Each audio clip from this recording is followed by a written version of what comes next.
they're heavily reliant on petroleum. They're heavily reliant on oil and gas, but they have a relatively diversified economy as compared to Saudi Arabia. They have a manufacturing base. They have consumer goods.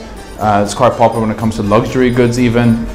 They're quite popular when it comes to pharmaceuticals, retail. So they have a relatively diversified economy. They have 80 million people, a much larger population.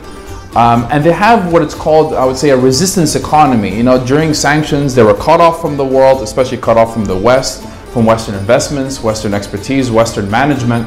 So they had to be self-sufficient and self-reliant. But it's very, I would say, encouraging to see that their emphasis is really on trying to liberalize their economy.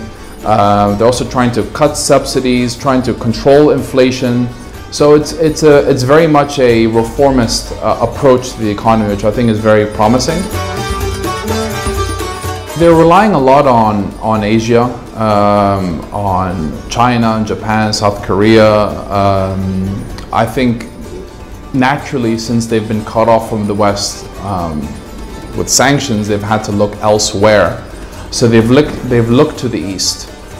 They've looked to fellow partners in the Persian Gulf as well. You know, you've had Dubai as well. It's been a main hub of investing into Iran. However, now it's becoming much more restricted. There's still a lot of tension. I mean, the nuclear deal was only signed very recently, so there's a lot of progress yet to be made. In terms of Donald Trump, I don't expect Donald Trump to rip up the nuclear deal altogether, but he's going to be much harder on Iran than Barack Obama was. That is for sure. Do not expect the ban on the use of dollars, for example, in Iran to be lifted. I think that will still be in place.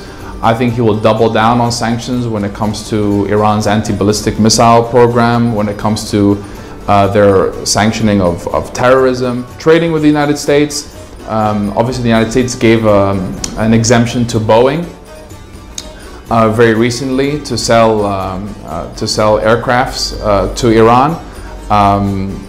So those developments show that the United States recognize that there's a big market in Iran.